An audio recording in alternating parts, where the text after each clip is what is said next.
Evo, u našem svijetu, dostupno svjetlo, vidite, ono se po određenoj putanji biva. Sad je tu, sad je tu, sad je tu, tu. Elektron iz ove točke do ove točke dođe na neki način, ali nema puta. Odnosno, mi ne znamo šta je putanje, nikad nećemo znati šta je putanje.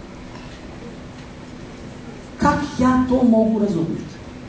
Pa čujte, tko gleda znanstveno-fantastične filmove, obično ne vole profesori fizike to tumačenje koristiti, ali slušajte, to je ono što se zove teleportacija. Jeste vidjeli, astronaut stane pod ono zvono, da jedanput se dematerializira i onda se materializira na površinu nekog planeta. To se često gleda.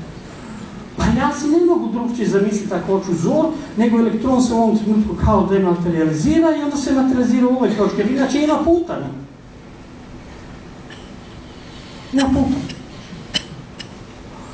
Ili u toj kvantnoj fizici, ako bih se ja zaletio u ovaj zid, mislim sa glavom, naravno ću se mlatiti,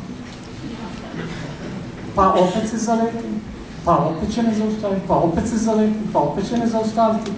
A znate li šta bi elektron napravio kad se on isto na neki zid u svom svijetu zaleće? Prođe, odbije se. Proba, odbije se. Prob, odbije se. Prob, odbije se. Recimo, u 1556. pokušaju, on se zaleti u zid, da smo mi u kvantnom svijetu, zaleti se u zid, prođem kroz zid, ali ne razbijem zid.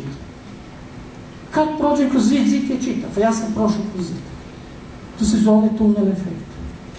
Kako da je neki virtualni, zamišljeni tunel u prepreci napravljen i prođete kroz prepreku i kao da tunela nikad nije bilo.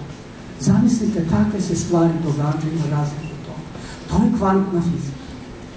Ogromni izazov u našem razumijevanju.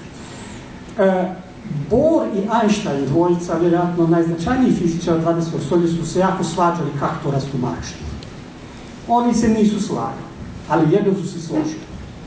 Nema jednog čovjeka na svijetu koji to razumije. Nema jednog čovjeka na svijetu koji će to ikad razumjeti. To je ono što se zove, znate, valno-čestična dvojnost. U školi to zovemo valno-čestična dualnost. To znači, elektron u nekim pokusima se ponaša kao da je kamen bačeni, a u nekim pokusima se ponaša kao da je val na vodi. To je to.